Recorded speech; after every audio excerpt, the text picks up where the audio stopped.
Hello everyone, GNG electronics के quarter one के result आ गए थे एंड साथ में मैनेजमेंट की तरफ से कॉन कॉल भी हो गया था।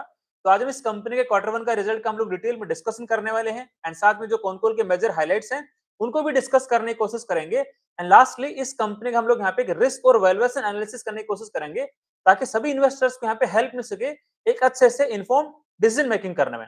तो ठीक है, इस डिस्कशन में आगे बढ़ने से पहले एक बार ये जान लेते हैं कि इस कंपनी की मैनेजमेंट की तरफ से किस तरह का गाइडेंस था FY27 की बिजनेस ग्रोथ के पर्सपेक्टिव से। तो फर्स्टली बात कर लेते हैं रेवेन्यू ग्रोथ के पर्सपेक्टिव से। तो मैनेजमेंट का गाइडेंस था कि हम लोग FY27 के अंदर हमारे रेवेन्यू को लगभग 25% के आसपास का ग्रो करने का टारगेट कर रहे हैं। बात करें इबिटा मार्जिन के पर्सपेक्टिव से, तो मैनेजमेंट का गाइडेंस था कि हमारा इबिटा मार्जिन लगभग 11 से 11.5% के आसपास में रहेगा एंड आपको याद होगा इस कंपनी का जो इबिटा मार्जिन होता है उसके अंदर अदर इनकम यहाँ पे एडेड रहता है, तो उसके अकॉर्डिंग हमें इनके इबिटा मार्जिन को यहाँ पे देखना पड़ेगा। बात करें पैट मार्जिन के गाइडेंस के पर्सपेक्टिव से, तो मैनेजमेंट का गाइडेंस था कि हमारा जो पैट मार्जिन है लगभग 7 से 7.5% के आसपास में रहेगा। तो मैंने बात करी गाइडेंस के पर्सपेक्टिव से। अब एक बार देखते हैं इनकी एक्चुअल में डिलीवरी किस तरह से हुई है क्वार्टर वन की एंड साथ में जो इन लोगों ने गाइडेंस दिया था क्या उसको ओवर अचीव किया फिर अंडर अचीव किया, एक बार उसको डिस्कस करने की कोशिश करते हैं। तो एक बार मैं स्क्रीन पे जो इनकी तरफ से इन्वेस्टर प्रेजेंटेशन आई है कंपनी की तरफ से, इसको एक बार प्रेजेंट कर रहा हूं ताकि हम एक बार बेटर क्लैरिटी सके इनके given guidance versus actual delivery के बारे में। तो आई थिंक स्क्रीन पे आपको विजिबल होगा इनका इन्वेस्टर प्रेजेंटेशन का फर्स्ट स्लाइड जो मैं यहाँ पे डिस्कस करना चाह रहा हूँ। फर्स्टली बात कर लेते हैं रेवेन्यू ग्रोथ के पर्सपेक्टिव से। तो वाई एंड वाई इनका रेवेन्यू यहाँ पे 32% से ग्रोथ किया है। लास्ट ईयर समथिंग 312 करोड़ रुपए के आसपास का रेवेन्यू था, इस साल 412 करोड़ रुपए का रेवेन्यू आया है।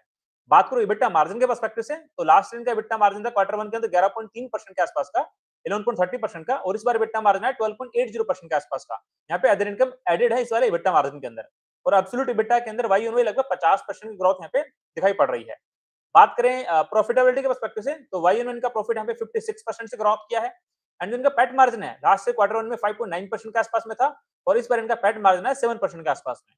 तो ये वाला इनका यू कैन से EBITDA margin, PAT margin, like इनके धंधे की ग्रोथ की डिलीवरी हमने यहाँ पे डिस्कस करने की कोशिश करी है।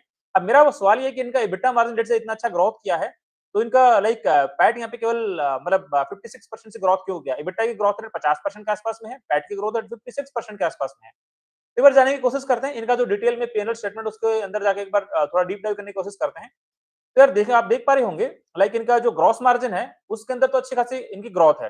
लास्ट ईयर क्वार्टर वन में इनका ग्रॉस मार्जिन था 21.40% के आसपास का, इस बार ग्रॉस मार्जिन है 24.60% का। मतलब ग्रॉस मार्जिन के अंदर यहाँ पे अच्छी खासी इंप्रूवमेंट दिखाई पड़ी है।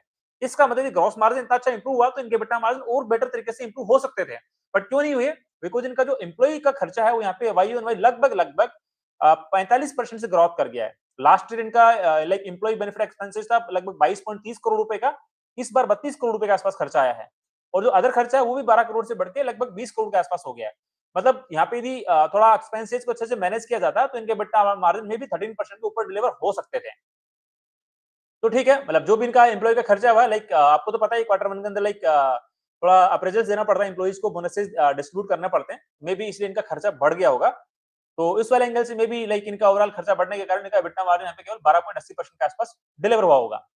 बात करें डेप्रिसिएशन और फाइनेंस कॉस्ट के पर्सपेक्टिव से, तो इनका डेप्रिसिएशन का कॉस्ट वाई में लगभग 2 करोड़ से 3.3 करोड़ के आसपास पहुंच गया है। आपको तो पता ही इन लोगों ने लाइक FY26 के अंदर अपना जो खुद की फैसिलिटी है, लाइक जहाँ पे ये लोग अपना लैपटॉप के रिफर्बिशमेंट का काम करते हैं, उनका काउंट बढ़ाया था। लाइक शारजा जो यूएई है जिसके अंदर इनकी मैक्सिमम से ज्यादा फैसिलिटीज है, वहां पे आई थिंक काउंट को 3 से बढ़ा के आई थिंक 8 कर दिया था, और आई थिंक इंडिया में इनकी 2 फैसिलिटी बन गई थी। तो मे बी इसलिए डेप्रिसिएशन कॉस्ट इनका थोड़ा बढ़ गया होगा, और फाइनेंस कॉस्ट इनका बढ़ा है लगभग 10 करोड़ से बढ़ के 14 करोड़ के आसपास हो गया। मतलब वाई 30% के आसपास इनका फाइनेंस कॉस्ट बढ़ा है।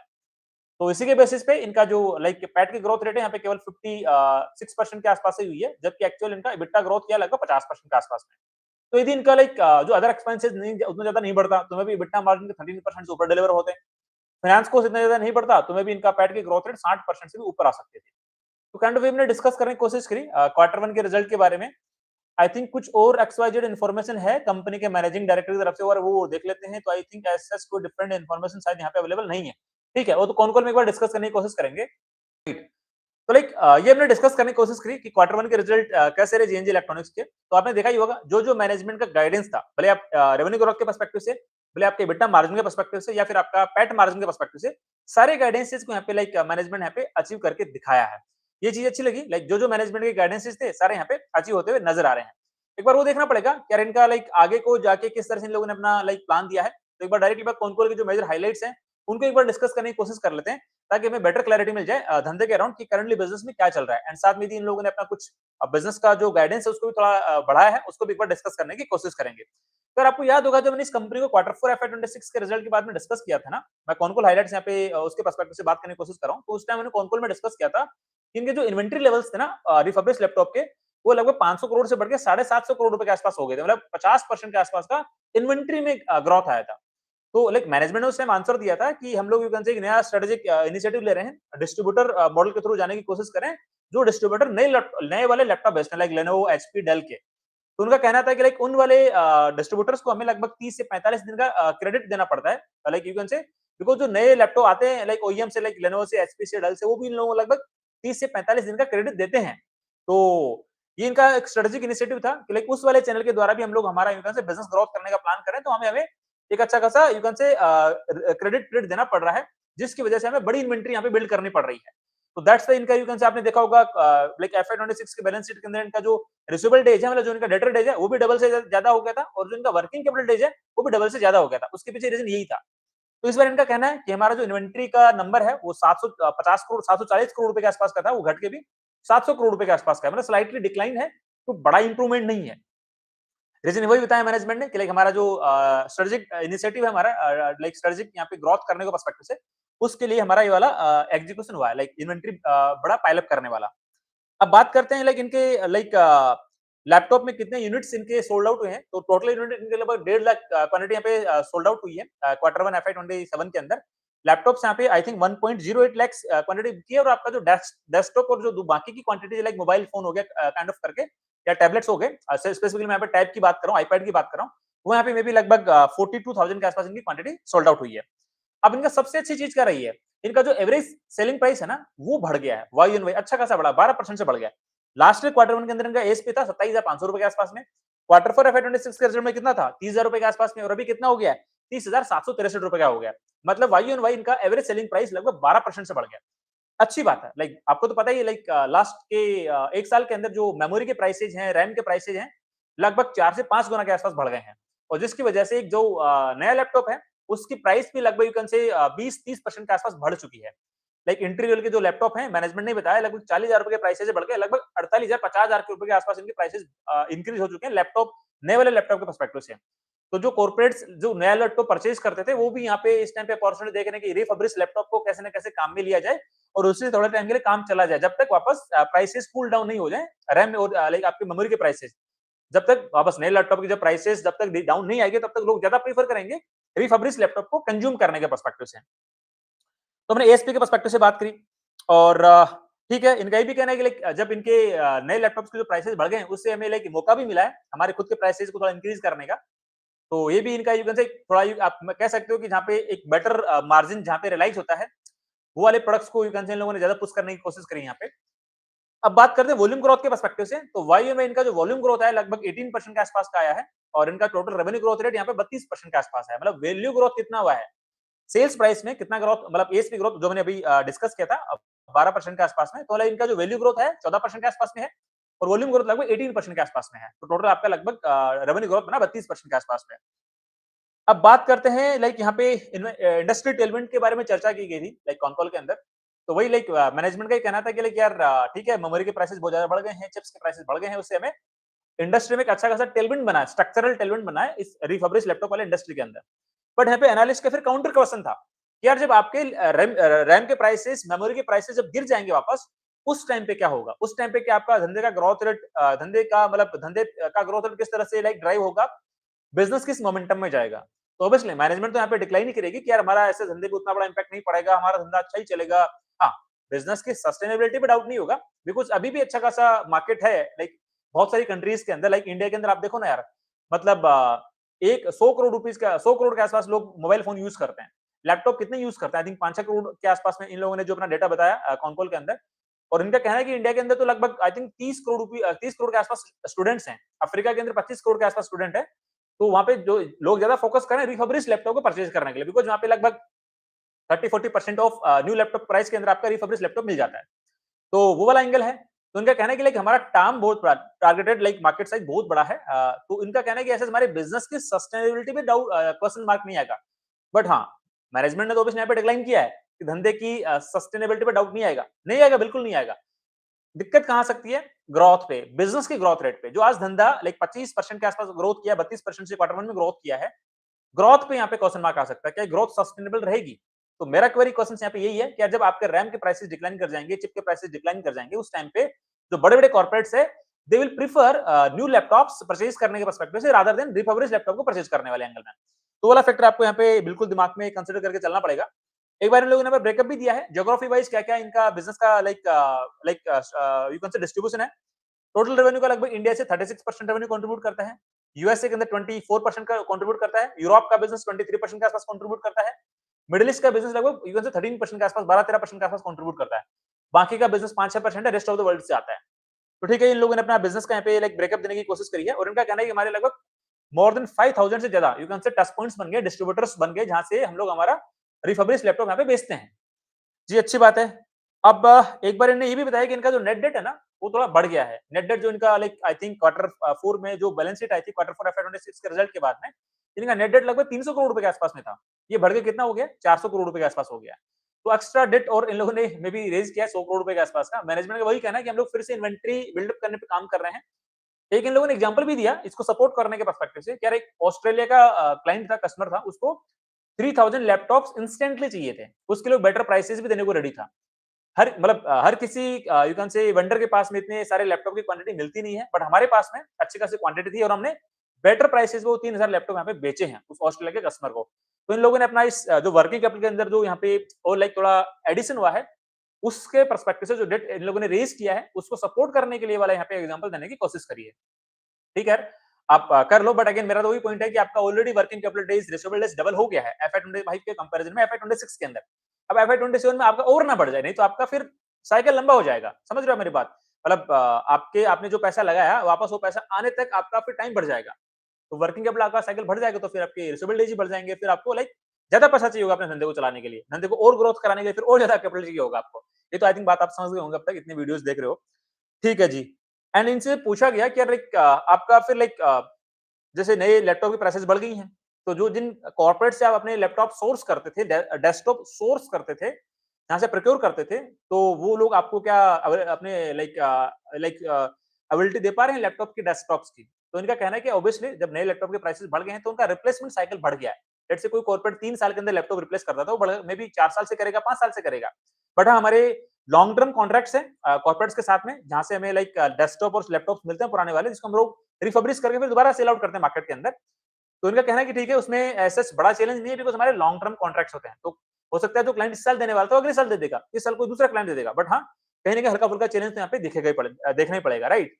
इन्होंने एक एग्जांपल भी दिया है कि लाइक एक यूएसए का बैंक है, उससे हमें 60,000 डेस्कटॉप मिले हैं एज़ ए उन्होंने सेल आउट करे हमें एज़ ए हमने प्रोक्योर करा, यहाँ पे सोर्स किया है। एक एग्जांपल देने की कोशिश करी है कि ऐसे प्रोक्योरमेंट के पर्सपेक्टिव से हमें कोई बड़ा चैलेंज यहाँ पे फील नहीं हो रहा।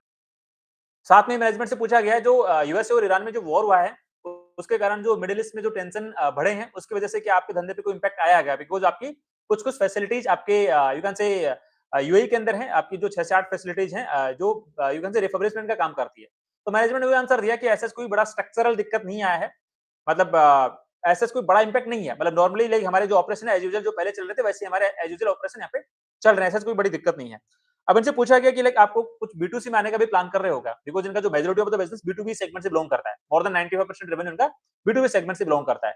तो उनका कहना है कि ऐसे हम लोग बी2सी में नहीं आ रहे हैं। बी2बी सेगमेंट के अंदर हमें यू कैन से हम एक बेटर क्वालिटी प्रोवाइड कर सकते हैं, एक अच्छी वारंटी सर्विसेज प्रोवाइड कर सकते हैं और यू कैन से हमारे कस्टमर्स का एक ट्रस्ट विन कर सकते हैं लॉन्ग टर्म एसोसिएशन के पर्सपेक्टिव से। तो उनको वहाँ पे ज़्यादा बेटर डील दिखाई पड़ रही है बी2बी वाले सेगमेंट के अंदर। तो लोग बी2सी के अंदर आने का ऐसा कोई प्लान नहीं कर रहे हैं अभी तो। तो ये हमने लाइक कॉन-कॉल के मेजर हाइलाइट्स को डिस्कस करने की कोशिश करी है। अब एक बार मैनेजमेंट ने यहाँ पे अपना जो एफआई 27 का जो बिज़नेस ग्रोथ का जो गाइडेंस था उसको बढ़ा दिया है। तो रेवेन्यू ग्रोथ की बात करें तो 25% का पहले रेवेन्यू ग्रोथ का गाइडेंस था, उसको बढ़ा के 30% कर दिया है। और मे बी थोड़ा कंजर्वेटिवली साउंड किया है, तो मे बी 30, 32, 33% के आसपास इनका धंधा ग्रोथ हो सकता है एफआई 27 के अंदर। साथ में जो पैट मार्जिन का गाइडेंस था 7 से 7.5% के आसपास का, उसको बढ़ा के लगभग पौने 8 से 8% के आसपास कर दिया है। मतलब वही 7.5 से 8% के आसपास का पैट मार्जिन मान सकते हो। लास्ट ईयर एफआई 26 में 7% का पैट मार्जिन था, उसके अंदर भी 50 से 100 बेसिस पॉइंट के आसपास में एडिशन यहाँ पे कंसीडर कर सकते हो। तो ये हमने कॉन-कॉल के सारे पॉइंट्स यहाँ पे कवर करने की कोशिश करी है। अब एक बार इस कंपनी का थोड़ा रिस्क एनालिसिस करने की कोशिश करते हैं। तो यार मेरे को यहाँ पे 2 मेजर रिस्क यहाँ पे दिखाई पड़ते हैं। पहला तो रिस्क यही है कि यार आपका जब रैम के प्राइसेज आपके नीचे डाउन आ जाएँगे, चिप के प्राइसेज गिर जाएँगे, तो क्या उस टाइम पे भी आपका जो बिजनेस ग्रोथ का जो मोमेंटम है 30% की बिजनेस ग्रोथ का, क्या वो सस्टेनेबल रहेगा क्या? मेरे को वहां पे क्वेरी यहाँ पे नजर आती है। सबसे पहला क्वेरी तो मेरा यही आता है। हाँ, बिजनेस की सस्टेनेबिलिटी पे डाउट नहीं है, बिजनेस चलेगा, उसमें दिक्कत नहीं है।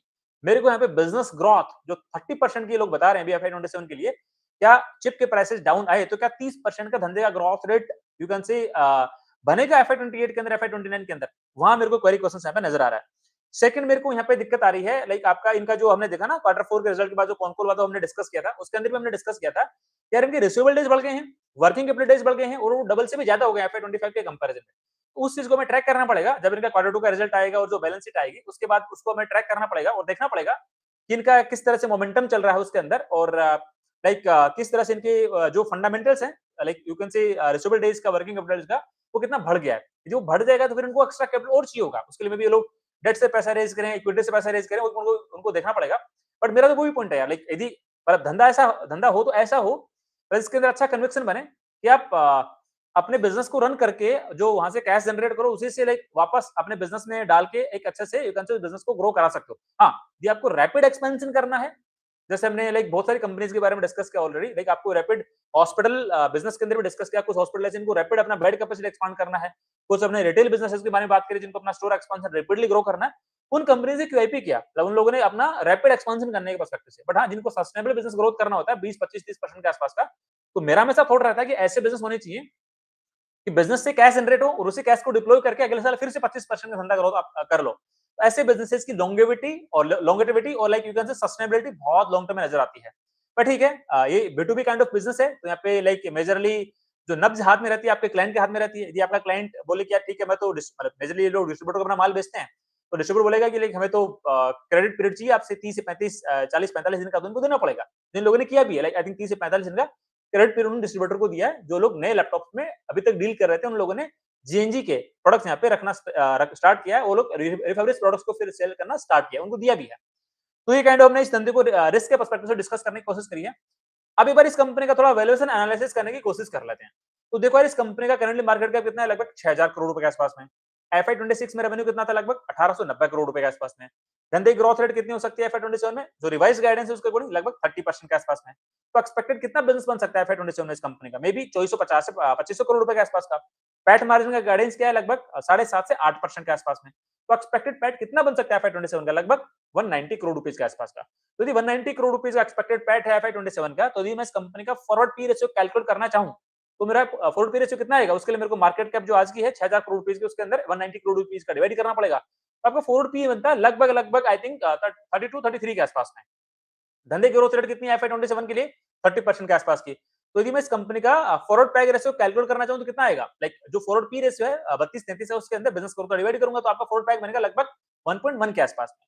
तो 1.1 के फॉरवर्ड पैग रेशियो 30% की बिजनेस ग्रोथ के पर्सपेक्टिव से बिजनेस मेरे को यहाँ पे एज सच फेयर वैल्यूएशन पे यहाँ पे ट्रेड करता हुआ दिखाई पड़ रहा है। बट अगेन, मतलब यदि जैसे जो B2B बिजनेसेस होते हैं, लाइक मैं पहले भी रिट्रेट किया हूँ, लाइक हमें वहां पे ज्यादा अट्रैक्टिवनेस दिखाई पड़ती है जहाँ पे 0.7-0.8 के आसपास का फॉरवर्ड पैग रेशियो। बट फिर भी ठीक है, अभी तो काफी सारी कंपनीज के स्टॉक प्राइस ज्यादा दौड़ गए हैं पिछले 2-3-4 महीने के अंदर।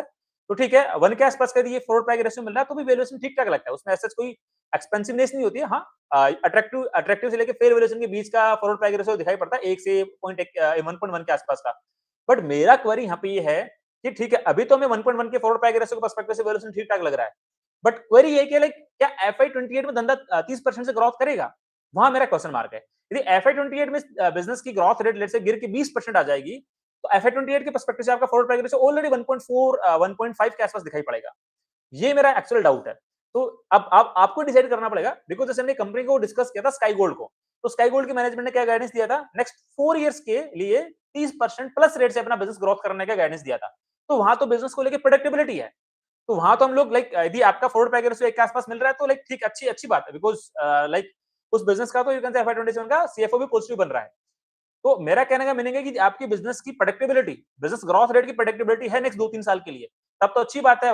1.11 का फॉरवर्ड पैग रेशियो। बट यदि आपके FY 28 की बिजनेस ग्रोथ की प्रेडिक्टेबिलिटी नहीं है, FY 29 की बिजनेस की प्रेडिक्टेबिलिटी नहीं है बिजनेस ग्रोथ की, तो वहां पे फिर लाइक आगे जाके यदि आपका बिजनेस का ग्रोथ रेट डाउन हो जाएगा, तो डेफिनेटली आपके फॉरवर्ड पैग रेशियो आपको एक्सपेंसिव नजर आते लगेंगे, राइट? तो वो वाला एंगल यहाँ पे आपको देखना पड़ेगा। अगेन लाइक जहाँ पे इस तरह का लाइक जहाँ पे यू कैन से थोड़ा उलझन सी रहती है कि लाइक FY 28 में क्या होने वाला है, क्या चिप के प्राइसेस गिरेंगे तो क्या यहाँ पे डिमांड मोमेंटम गिरेगा कि नहीं गिरेगा जेएनजी इलेक्ट्रॉनिक्स के पर्सपेक्टिव से। तो ठीक है, मतलब इस वाले एंगल से आप ये देख सकते हो कि लाइक यार हाँ, यदि आपको ट्रैकिंग के पर्सपेक्टिव से कुछ देखना है तो अपनी पोजीशन बिल्ड कर सकते हो। लाइक बट वही अगेन लाइक आपको वो थोड़ा उस एंगल से भी देखना पड़ेगा कि लाइक इनका बिजनेस का ग्रोथ मोमेंटम गिर ना जाए FY 28 में। यदि बिजनेस ग्रोथ का मोमेंटम गिर जाएगा तो फिर मतलब वही डील वैसे महंगी नजर आएगी बाद में। तो वो वाला एंगल आपको देखना पड़ेगा।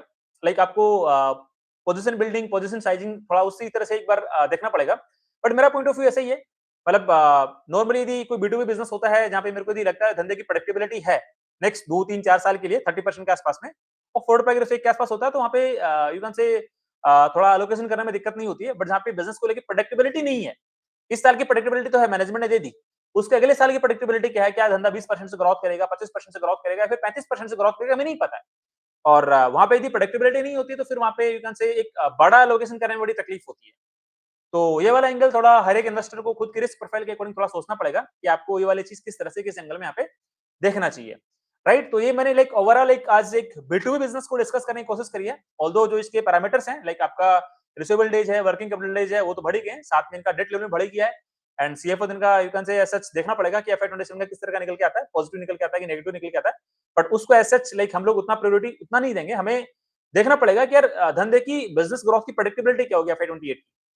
तो वो वाला एंगल मेरे लिए सबसे इंपॉर्टेंट यहाँ पे बन जाता है। बट अगेन लाइक ये सब इंडिविजुअल इन्वेस्टर्स का डिसीजन मेकिंग होता है कि आप लोग कितने रिस्क को अब्सॉर्ब कर सकते हो खुद के यू कैन से कैपिटल के अंदर। तो वाला फैक्टर हर एक इंडिविजुअल इन्वेस्टर के रिस्क प्रोफाइल पे डिपेंड करता है।